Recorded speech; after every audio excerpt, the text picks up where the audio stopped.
Hello all, నమస్తే. Monsoon సీజన్లో హెల్తీగా ఎలా ఉండాలి యాజ్ పర్ ఆయుర్వేద అన్నది నేను మీకు చెప్తాను. సింపుల్గా ఫాలో అయిపోండి. మాన్సూన్ సీజన్లో మోస్ట్లీ వర్ష ఋతువులో ఈ యొక్క స్టార్టింగ్ ఆఫ్ ద సీజన్ ఏదైతే ఉందో మన బాడీలో మేజర్గా బాడీ స్ట్రెంగ్త్ అన్నది తగ్గుతుంది. అగ్ని అంటే డైజెస్టివ్ ఫైర్ అన్నది వీక్ అయి ఉంటుంది. మెజారిటీగా బాడీలో వాత అండ్ పిత్త దోషాస్ అన్నవి విషియేట్ అయి ఉంటాయి. ఈ టైంలో మీరు ఎటువంటి జాగ్రత్తలు తీసుకుంటే మీ యొక్క బాడీ అన్నది హెల్తీగా ఉంటుంది. With no like cold or flu సిమ్టమ్స్కి లోనవ్వకుండా. అలానే ఈ యొక్క మాన్సూన్ సీజన్లో వచ్చే సఫరింగ్స్ నుండి మీ బాడీని మీరు ఎలా రిలీవ్ చేసుకోవాలి అంటే యాజ్ పర్ ఆయుర్వేద కొన్ని డూస్ ఉన్నాయి. అంటే ఈ యొక్క ఇప్పుడు నేను చెప్పబోయే ఈ యొక్క రొటీన్ మీ డేలో ఇంక్లూడ్ చేసుకోవాలి మీరు. ఫస్ట్లీ కౌ ఘీ తీసుకోండి కొంచెం. అలాగే మీ యొక్క ఫుడ్ అనేది హోమ్ కుక్డ్ ఫుడ్ అయి ఉండాలి, లైట్ ఫుడ్ అయి ఉండాలి, ఫ్రెష్ ఫుడ్ అయి ఉండాలి, అలాగే వామ్ ఫుడ్ ఉండాలి. మోస్ట్లీ వేడి వేడి ఆహార పదార్థాలు తీసుకోవడం వల్ల ఈజీగా డైజెస్ట్ అవుతుంది మీ బాడీలో. ఆల్రెడీ అగ్ని అన్నది విషియేట్ ఐ మీన్ అగ్ని అన్నది పవర్ తగ్గి ఉంటుంది. ఈ టైంలో మీరు ఈజీ డైజెస్టబుల్ ఫుడ్ ఇచ్చారంటే దానికి ఎక్స్ట్రా బర్డెన్ అవ్వకుండా ఉంటుంది. సో దట్ మీ డైజెషన్ అన్నది నార్మల్గా అవుతుంది. దానివల్ల హెల్తీ స్టేట్ అన్నది అటైన్ అవుతుంది. అలాగే నార్మల్ లాంగ్వేజ్లో చెప్తాను చూడండి.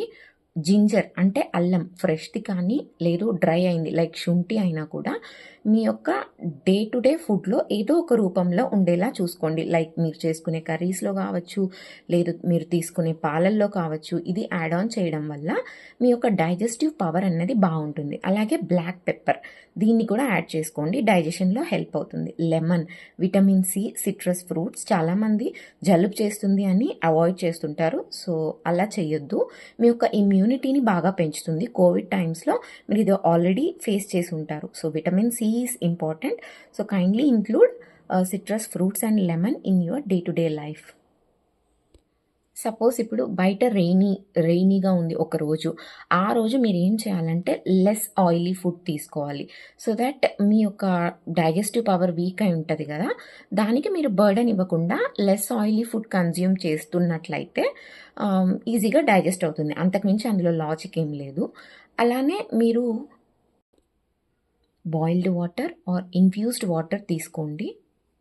ఇన్ఫ్యూజ్డ్ వాటర్ అనేసరికి ఏం ఇన్ఫ్యూజ్ చేయాలి అంటే జింజర్ కానీ, లేదు సిన్నమోన్ అంటాము, ఇదిగా చెక్క ఇది కానీ, లేదు అంటే అల్లం ముక్కలు కానీ, లేదు అంటే మింట్ లీవ్స్. ఇవి మీ యొక్క నార్మల్ హౌసెస్లో కూడా ఉంటాయి కదా, ఆ మింట్ లీవ్స్ని కానీ మీరు యాడ్ చేసుకొని వాటర్ని ఇన్ఫ్యూజ్ చేసి ఆ వాటర్నైనా తీసుకోవచ్చు. ఓకేనా. ఇన్ఫ్యూషన్ అంటే ఏం లేదు, ఆ వాటర్ని సోక్ చేసి ఇప్పుడు నేను చెప్పిన ఈ థింగ్స్తో సోక్ చేసి వదిలేసి ఆ వాటర్ని మీరు తాగాలన్నమాట. లేదు అంటే జస్ట్ నార్మల్ బాయిల్డ్ వాటర్ తీసుకోండి.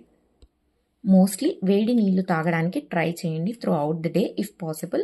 లేదు అంటే ఆఫ్టర్ మీల్ మీరు తీసుకునే వాటర్ ఉంటుంది కదా, అదైనా అట్లీస్ట్ హాట్ వాటర్ తీసుకోవడానికి ట్రై చేయండి. ఇవన్నీ dos. Now coming to don'ts.